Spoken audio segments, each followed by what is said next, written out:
been thinking about making, but haven't. And I thought today would be a good day. I get asked a lot of times what keeps me going on the trail. And, you know, my first answer in my head, even though verbally my first answer is always there's so many things, and really there is so many things. I could list them.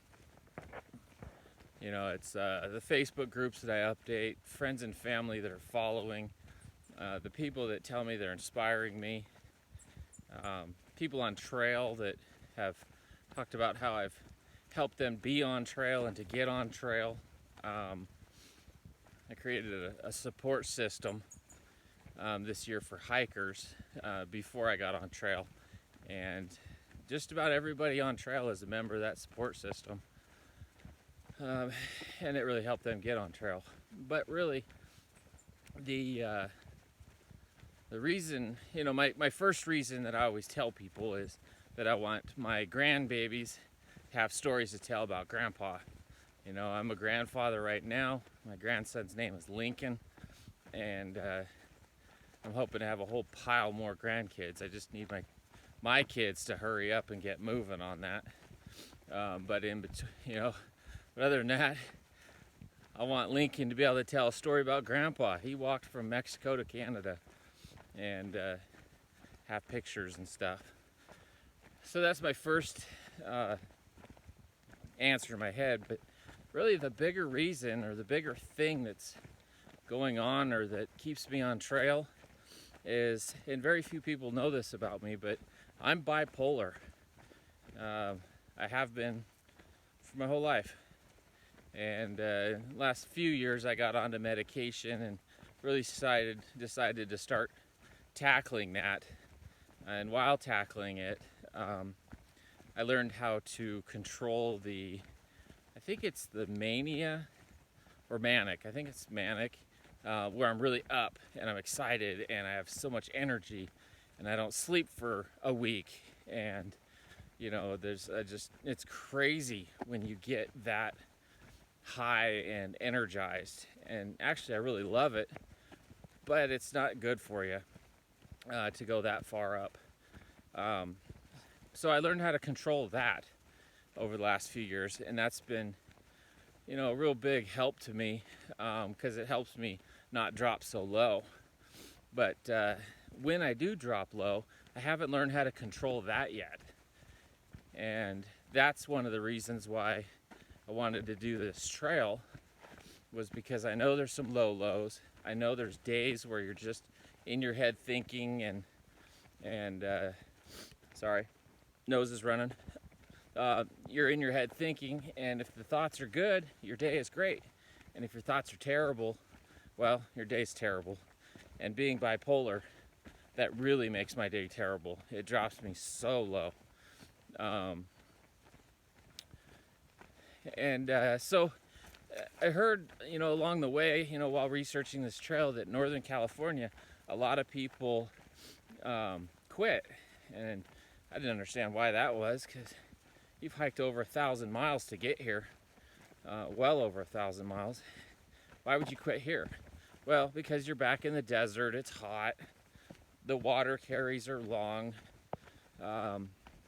So I kind of understood that, but I really didn't understand why people got off trail here. And now I'm starting to figure it out, that the excitement of doing the trail is over. You know, you're just plugging miles away. You've been doing it now for a few months and accomplished a lot, and all of a sudden you get to this hot heat and people just run out of steam. And so, you know, and I really started thinking about that last night while I was trying to fall asleep, and that I've had some really bad days. And I think it's because I'm in Northern California and I'm at that point where the excitement of the trail's over. You know, I'm just putting in miles. Still having, you know, great things, great sights, and great days, but I can totally tell how this part of the trail you start really getting into the mental game. And I haven't been in a real mental game on trail yet. And so now that I'm in this mental game, it's really going to be pressing my ability to learn to control and work on the downside. And I think that's, I don't think it's mania. Mania sounds really, I think it's manic, but anyway, it's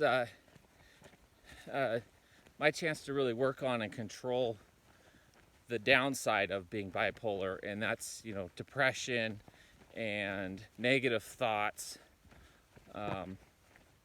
And now that I've actually kind of identified the problem and see what's going on, I think it'll be really fun and really good.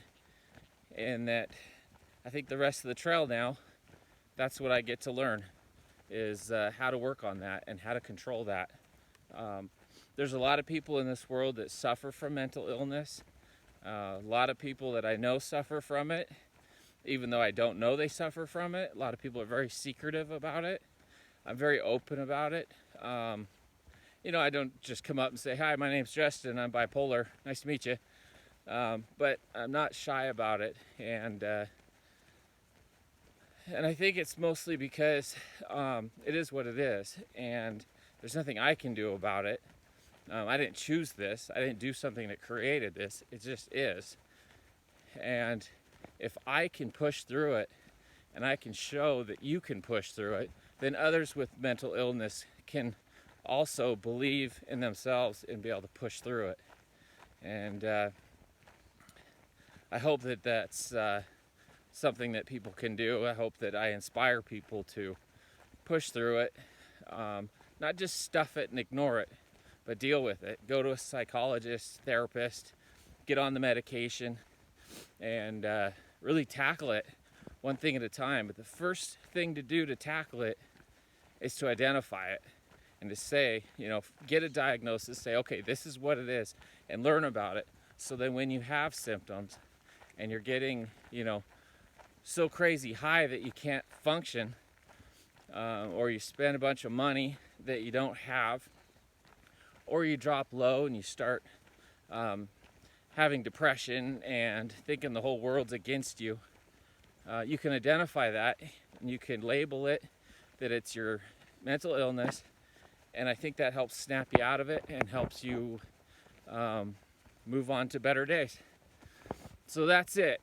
And for the rest of this trail, that's my mission, is to conquer the downs, to conquer the low points of my mental illness.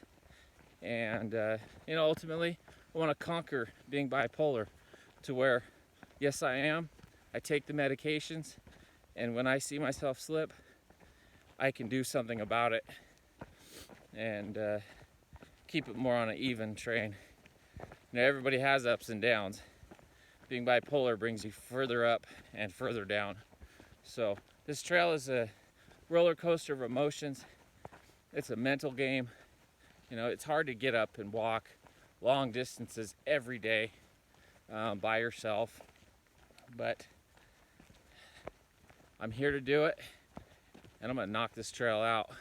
And I'm gonna knock out my bipolar disorder and get a handle on this.